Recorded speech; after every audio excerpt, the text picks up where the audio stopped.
Hari ini, mari kita ambil masa untuk mempelajari firman Tuhan dengan khotbah bertajuk Suara Ibu Syurgawi. Kita telah belajar bahawa sistem di bumi ialah gambaran-gambaran dan bayangan sistem di syurga. Apabila bayi membesar dan berubah di dalam rahim, mereka dapat membezakan suara ibu. Para saintis memastikan misteri ini melalui banyak eksperimen dan mendapat keputusan yang pasti. Di dalam rahim ibu, janin yang berumur 6 bulan, ada 60 juta sel otak. Dikatakan bahawa ingatan yang pendek dibentuk 8 bulan kemudian. Pada masa itulah, anak itu dapat membezakan suara ibu. Semasa di dalam rahim ibu, bunyi yang paling mereka dengar ialah degupan jantung ibu. Setiap orang ada jantung, jadi saya fikir bahawa Anda dapat faham maksud degupan jantung. Dr. Albert Lilly pernah menjalankan sebuah eksperimen yang melibatkan banyak orang. Dia menggunakan alat yang dipanggil metronom. Semua pemuzik tahu bahawa alat ini digunakan untuk tempo muzik. Dia memberi mereka metronom dan suruh mereka tetapkan tempo yang paling disukai.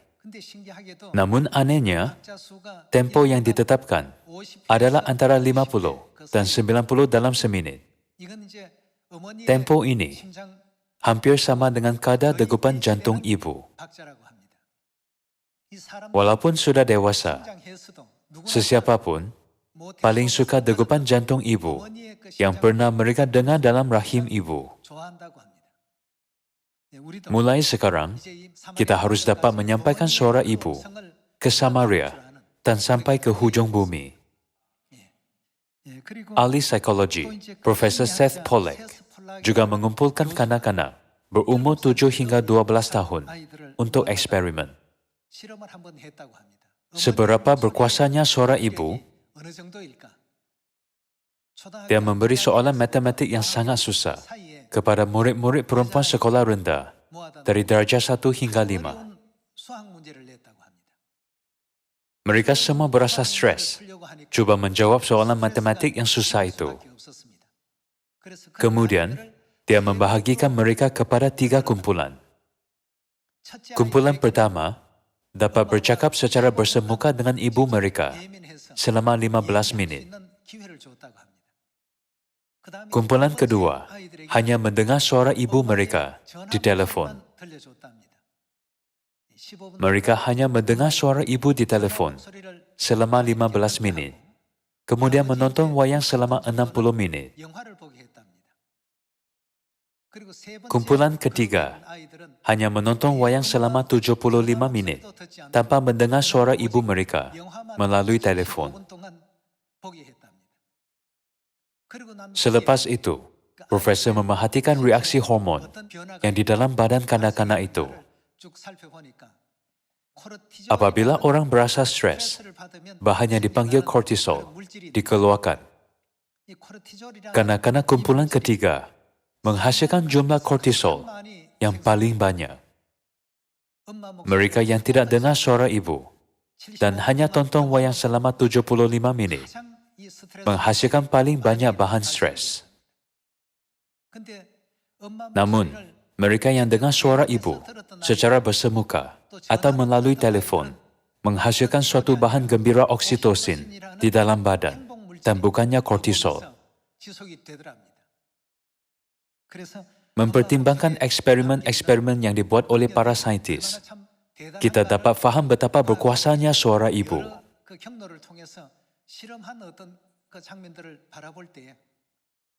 2000 tahun dahulu, hanya suara bapa yang berseru, "Barang siapa haus, baiklah ia datang kepadaku dan minum." Pada zaman Roh Kudus, siapa yang muncul dengan Roh Kudus Tuhan Bapa? Sekaranglah zaman apabila suara pengantin perempuan Tuhan Ibu yang berseru, Barang siapa haus, baiklah ia datang kepadaku dan minum. Dalam eksperimen dengan kanak-kanak yang paling bergantung kepada ibu, oksitosin, yaitu hormon gembira, dikeluarkan selepas hanya 15 menit, mereka mendengar suara ibu.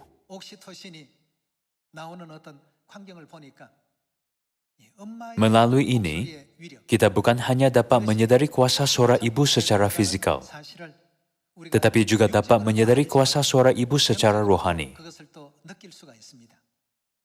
Apabila suami dan anak-anak pulang dari kerja atau sekolah, mereka selalu bertanya, "Di mana mak kamu?" Atau, "Ayah, di mana mak?" Apabila anak tidak nampak ibu, dia sangat rindu ibunya. Hal itu juga sama di dunia rohani. Jadi, kita harus dapat menyampaikan suara ibu syurgawi, yaitu suara kasih, yang telah kita dengar serta belajar di Samaria dan sampai ke hujung bumi. Apabila kita mendengar suara ibu kita, badan kita mengeluarkan oksitosin, yaitu hormon gembira, sama ada melalui telepon atau bersemuka. Jadi, kita harus biar banyak orang mendengarnya, bukan? Di dunia ini, kita harus biar orang mendengar suara Bapa dan Ibu Syurgawi dalam kehidupan yang mencabar, sunyi, dan robotik ini. Pada zaman Roh Kudus, Tuhan Bapa bersaksi tentang Ibu Syurgawi dan berkata, Elisa ikut Elia, Yosua ikut Musa, Petrus ikut Yesus, dan aku ikut Ibu. Mengapakah Bapa datang ke bumi ini pada zaman Roh Kudus dan berkata, aku ikut Ibu?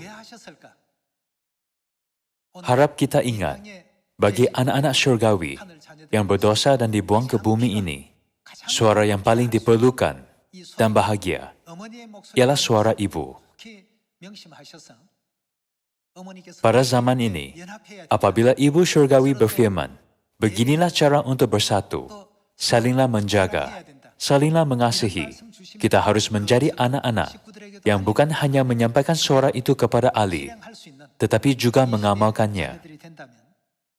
Apa yang paling ingin didengar semua orang ialah suara Ibu Syurgawi. Di bumi, apabila anak-anak tidak dapat mendengar suara ibu, mereka menjadi cemas. Jadi, ibu-ibu selalu bermain dan bercakap dengan anak-anak. Sama ada itu membebel atau suara kasih. Ibu-ibu selalu meluahkan mesej kasih kepada anak-anak. Tetapi kadangkala suara mereka sangat kuat, bukan? Namun, suara itu selalu mengandungi harapan terhadap kebahagiaan anak-anak pada masa depan. Jadi anak-anak selalu rindu suara itu. Apabila Anda pulang ke rumah, tolong banyak berbual dengan anak, bercakap tentang Tuhan dan syurga. Saya percaya bahwa kenangan itu akan membimbing mereka ke jalan pekerja Injil pada masa depan. Sama seperti suara ibu fisikal, ada kuasa seperti itu. Begitu juga dengan suara ibu rohani kita. Mari kita buka buku Wahyu bab 22 dan melihat kuasa suara ibu. Mari kita membaca buku Wahyu, bab 22 ayat 17. Bab 22 ayat 17 tertulis, Roh dan siapa sedang bercakap? Seperti yang Anda tahu, Roh ialah Tuhan Bapa, imej lelaki Tuhan. Betul? Pengantin perempuan Tuhan Bapa ialah siapa bagi kita? Ibu. Bapa dan ibu berkata, marilah. Demi kebahagiaan masa depan anak-anak, mereka berkata, marilah. Dan barang siapa yang mendengarnya, hendaklah ia berkata, marilah. Dan barang siapa yang haus, hendaklah ia datang. Dan barang siapa yang mau, hendaklah ia mengambil air kehidupan dengan cuma-cuma. Bagi Anda dan saya, suara Ibu Syurgawi ialah suara yang tidak akan kita lupakan. Apabila kita kembali ke Sion, yang Bapa dan Ibu jemput, kita dapat menerima kehidupan kekal. berkat kerajaan surga, dan pengampunan dosa yang disediakan di Sion. Bapa dan Ibu Surgawi telah menyediakan berpuluh-puluh ribu berkat dan sukacita yang malaikat-malaikat pun cemburu di kerajaan surga yang kita ingin masuk. Bapa yang sama muncul dalam buku Yohanes, bab 7 ayat 37. Pada masa itu, siapa saja yang datang dan sebutkan itu, pada hari terakhir perayaan Pondok Daun, Bapa berkata, barang siapa haus, baiklah ia datang kepadaku dan minum. Namun siapa juga datang dan berseru dengan Bapa pada zaman Roh Kudus,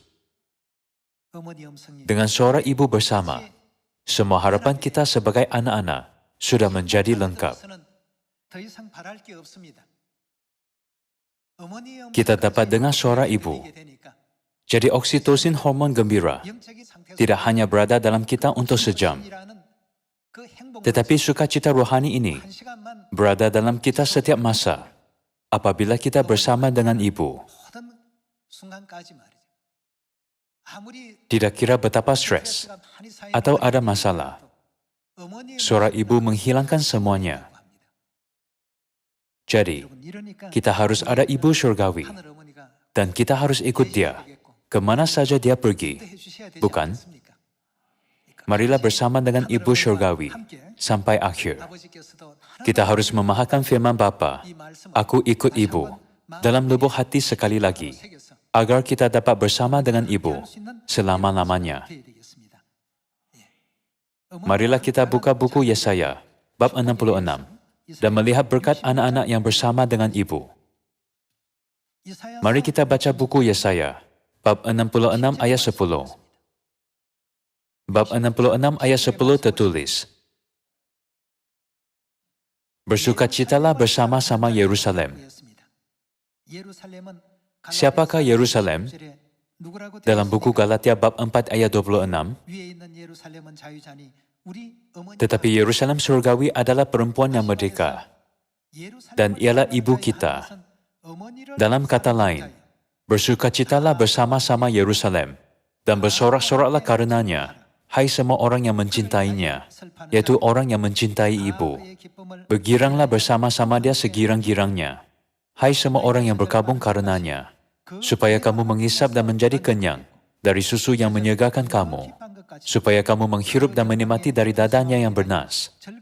Sebab beginilah firman Tuhan, sesungguhnya, aku mengalirkan kepadanya keselamatan seperti sungai, dan kekayaan bangsa-bangsa seperti batang air yang membanjir. Kamu akan menyusu, akan digendong, akan dibelai-belai di pangkuan. Melihat babak ini, itulah saat yang paling gembira untuk bagi anak. Itulah pemandangan dan situasi yang bahagia bagi anak. Hal itu lebih menggembirakan daripada taman hiburan. Nabi menyanyi dan menggambarkan saat yang paling gembira di bumi. Mari kita lihat ayat 13. Seperti seseorang yang dihibur ibunya, demikianlah aku ini akan menghibur kamu. Kamu akan dihibur di Yerusalem. Sebagai tambahan pada ramalan Alkitab, Bapa dan Ibu Surgawi datang ke bumi ini demi kebahagiaan masa depan kita. Mereka menubuhkan jalan kebenaran perjanjian baru, hidup penuh pengorbanan dan penderitaan. Namun kita dapat melihat gereja-gereja yang tidak memahami kebenaran, menafikan Ibu Surgawi dan juga Bapa Surgawi.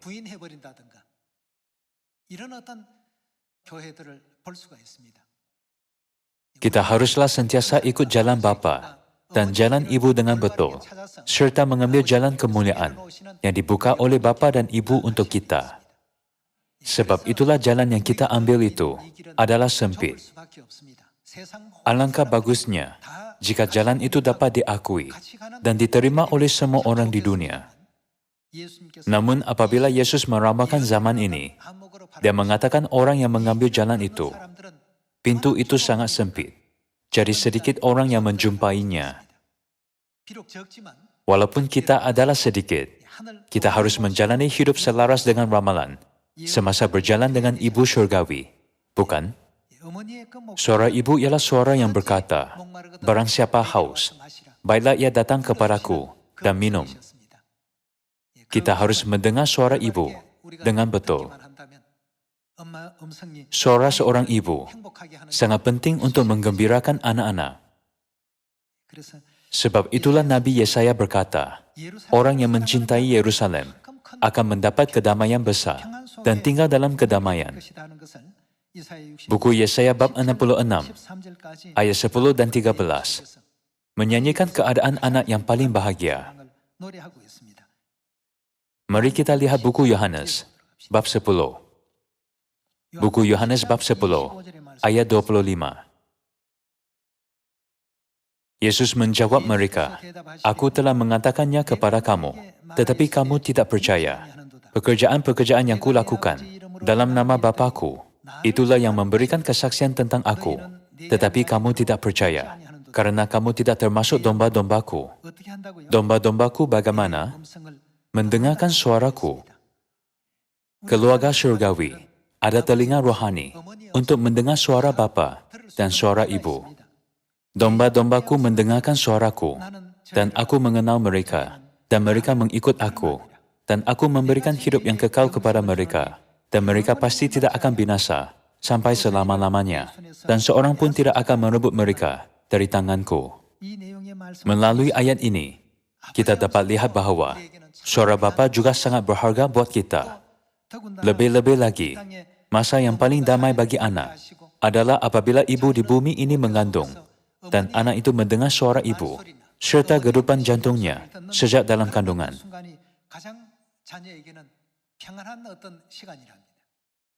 Walaupun sudah dewasa, apabila kita menelepon ibu bapa untuk tanya kabar, "Bapa, tolong faham mesej ini pada hari ini."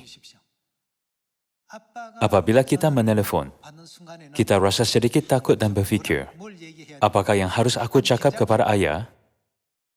Namun, apabila ibu kita menjawab panggilan, kita bercakap dengan gembira. Betul? Sudah tentu, ada orang yang tidak seperti itu. Ada keluarga berkomunikasi dengan baik dengan bapa mereka. Namun, secara umum, panggilan telepon dengan ibu lebih memberi kedamaian kepada anak-anak, kerana mereka selalu dengar suara dan degupan jantung ibu di dalam rahim. Inilah apa yang ditentukan oleh saintis, jadi kita dapat merujuknya. Tolong jangan berasa malu. Suara ibu dan suara bapa, dua-dua diperlukan untuk anak-anak. Sebab itulah tertulis dalam buku Yohanes bab 10, "Domba-dombaku pasti mengenal suaraku." Memandangkan kita kenal suara Tuhan, saat yang paling bahagia adalah mendengarnya. Jadi kita harus rajin memberitakan kebenaran yang kita dengar daripada bapa dan ibu, serta mengamalkan ajaran yang ibu berikan kepada semua ahli keluarga Sion.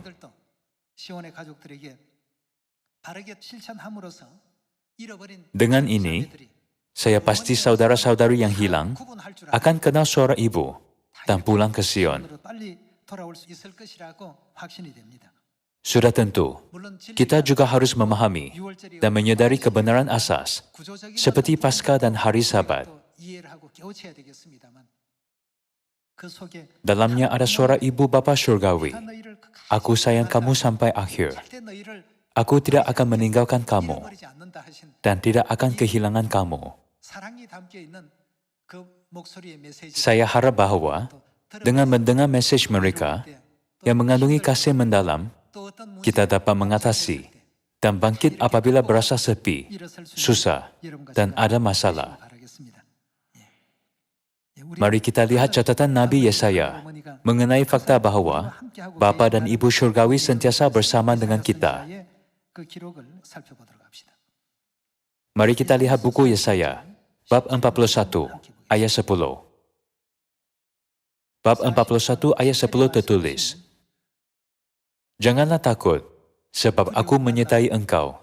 Janganlah bimbang, sebab aku ini Tuhanmu. Aku akan menegurkan, bahkan akan menolong engkau. Aku akan memegang engkau dengan tangan kananku, yang membawa kemenangan." Ayat 11, "Sesungguhnya, Semua orang yang bangkit amarahnya terhadap engkau akan mendapat malu dan kena noda. Orang-orang yang membantah engkau akan seperti tidak ada dan akan binasa. Engkau akan mencari orang-orang yang berkelahi dengan engkau, tetapi tidak akan menemui mereka. Orang-orang yang berperang melawan engkau akan seperti tidak ada dan hampa. Sebab aku ini Tuhan, Tuhanmu, memegang tangan kananmu dan berkata kepadamu, janganlah takut, akulah yang menolong engkau. Tuhan ialah ibu bapa rohani kita. Mereka ialah bapa dan ibu. Apabila kita mendengar suara bapa dan ibu yang berkata, janganlah takut, kita mendapat keberanian yang kuat, bukan? Aku akan menolong engkau dan menyertai engkau. Aku akan buat orang yang berkelahi denganmu menjadi seperti tiada. Mari buka bab 43. Buku Yesaya, bab 43 ayat 1 tertulis. Tetapi sekarang, beginilah firman Tuhan yang menciptakan engkau, hai Yakub, yang membentuk engkau, hai Israel. Janganlah takut, sebab aku telah menebus engkau. Aku telah memanggil engkau dengan namamu. Engkau ini apa? Kepunyaanku. Apabila Anda ada anak di sisi, Anda berkata, bayi ini kepunyaanku. Itulah ungkapan yang paling bahagia bagi anak-anak. Engkau ini kepunyaanku. Engkau ini kepunyaanku. Apabila engkau menyeberang melalui air, aku akan menyertai engkau. Atau melalui sungai-sungai, engkau tidak akan dihanyutkan. Apabila engkau berjalan melalui api, engkau tidak akan dihanguskan. Dan nyala api tidak akan membakar engkau. Sebab akulah Tuhan, Tuhanmu, yang Maha Kudus, Tuhan Israel, Juru Selamatmu. Aku menebus engkau dengan Mesir dan memberikan Ethiopia dan Sheba sebagai gantimu. Oleh kerana engkau bagaimana? Berharga di mataku dan mulia. Tuhan ialah ibu bapa kita. Bagi ibu bapa, nilai anak-anak tidak terberikan. Betapa berharganya anak-anak bagi ibu bapa. Dulu, bukankah ada sebuah cerita? Ada sepasang suami isteri yang sangat miskin. Mereka ada 5 orang anak dan tinggal sebagai hamba di rumah orang. Di pekan itu, ada seorang kaya yang tiada anak. Suatu hari, dia berkata ingin mengambil salah seorang anak hamba itu sebagai anak angkat. Berfikir bahawa jika anaknya menjadi anak angkat, anaknya tidak akan lapar. Dia akan ada baju dan rumah yang baik. Jadi bapa itu pulang dan berbincang dengan isteri. Mereka bertanya satu sama lain, antara 5 anak, yang mana terbaik untuk dihantar? Di rumah kita tidak cukup makanan atau pakaian. Pemanasan pun tidak cukup untuk menahan musim sejuk.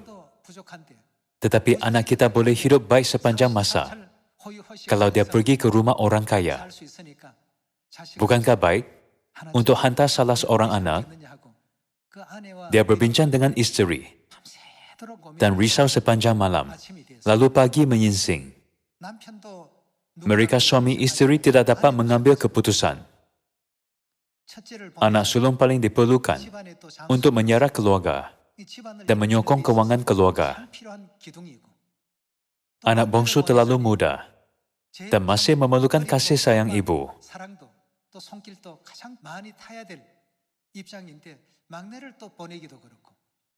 Anak ketiga terlalu lemah, jadi dia memerlukan penjagaan ibu bapa. Anak kedua juga ada sebab. Anak keempat juga ada sebab mereka tidak dapat menghantarnya. Begitulah hati ibu bapa. Sudah tentu, mungkin ada cara agar mereka hidup baik tanpa lapar, dengan hantar mereka kepada keluarga kaya. Namun bagi ibu bapa, semua 5 anak itu berharga. Ia jauh lebih berharga daripada apa-apa harta di dunia. Tuhan melihat kita dengan cara sebegitu juga.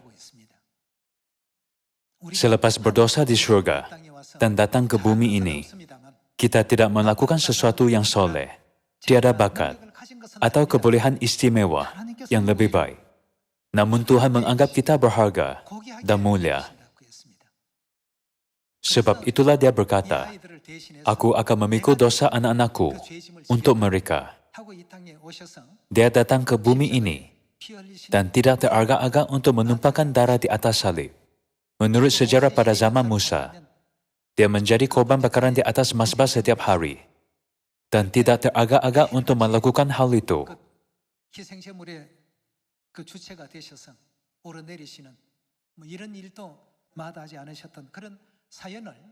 Janganlah kita anggap perkara Alkitab hanya sebagai peraturan atau tata cara.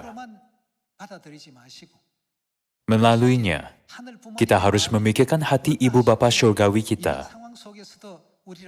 Mereka tidak pernah meninggalkan kita, tetapi bertoleransi terhadap kesalahan kita, mengampuni, dan sentiasa memeluk kita, walaupun 77 kali.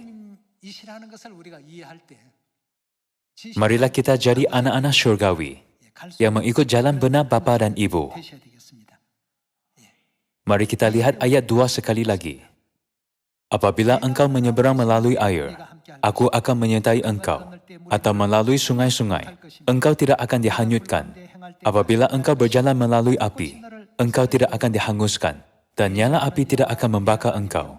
Sebab akulah Tuhan, Tuhanmu, yang Maha Kudus, Tuhan Israel, Juru Selamatmu. Aku menebus engkau dengan Mesir, dan memberikan Ethiopia dan Sheba sebagai gantimu. Oleh karena engkau berharga di mataku dan mulia, dan aku ini mengasihi engkau, maka aku memberikan manusia sebagai gantimu, dan bangsa-bangsa sebagai ganti nyawamu. Janganlah takut, sebab aku ini menyertai engkau. Aku akan mendatangkan anak cucumu dari timur, dan aku akan menghimpun engkau dari barat. Aku akan berkata kepada utara, berikanlah, dan kepada selatan, janganlah tahan-tahan. Bawalah anak-anakku laki-laki dari jauh, dan anak-anakku perempuan dari ujung-ujung bumi. Semua orang yang disebutkan dengan namaku, yang ku ciptakan untuk kemuliaanku, yang ku bentuk, dan yang juga ku jadikan. Memikirkan sekali lagi, bahwa Bapa dan Ibu Syurgawi menghargai kita sehingga mereka menyerahkan tubuh yang berharga. Kita harus melakukan yang terbaik untuk buat semua bangsa di dunia lari ke tempat Bapa dan Ibu Syurgawi jemput kita. Kita harus dapat mengamalkan ajaran Bapa dan Ibu, serta membina iman dalam mereka.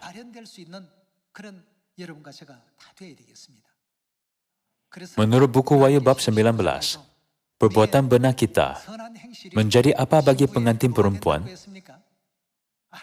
Jubah yang indah, bukan?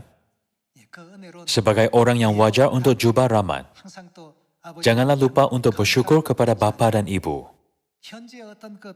Walaupun sedikit letih dalam kehidupan sekarang, bergembiralah dengan mendengar suara Ibu dan bersemangat untuk menginjil di Samaria dan sampai ke hujung bumi. Apakah yang Ibu ajar kita lakukan terhadap saudara-saudari kita? Salinglah bersatu dan mengasihi. Hiduplah dalam harmoni. Tanpa kasih, tiada perpaduan dan harmoni. Bapa juga mengatakan firman yang sama. Mari kita lihat buku Matius, bab 5. Buku Matius bab 5, ayat 21.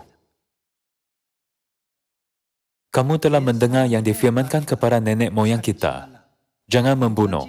Siapa yang membunuh harus dihukum.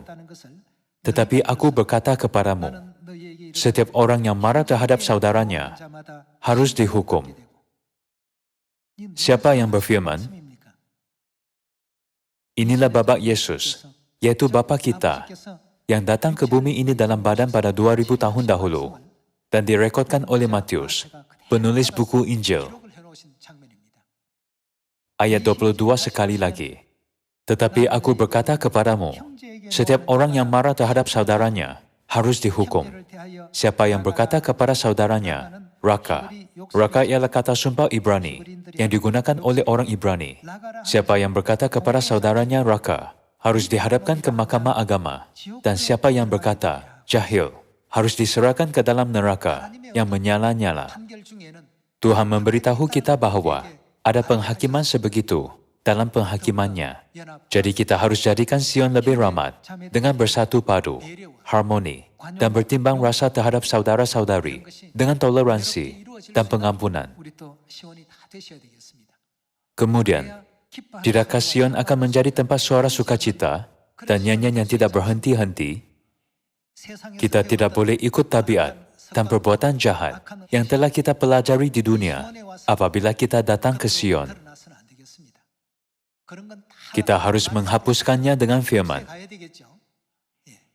Dulu, jika kita marah lebih 10 kali sehari, sekarang kurangkannya jadi separuh, kemudian separuh lagi.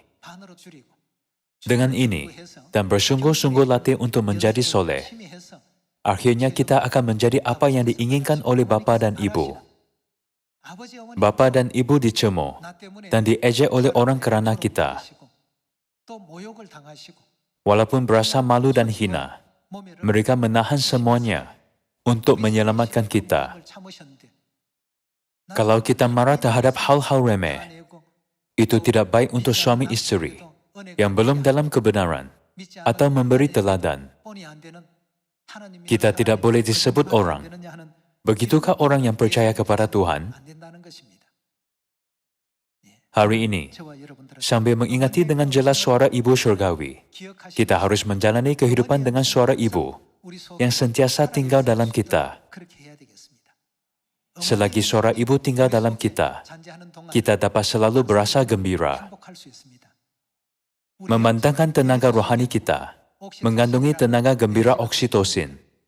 Saya minta kalian sekali lagi, agar menjalani kehidupan iman yang mulia, serta mengambil jalan Injil bersama Bapa dan Ibu. Janganlah lupa betapa Bapa Surgawi menghargai kita, dan betapa Ibu Surgawi mengasihi kita.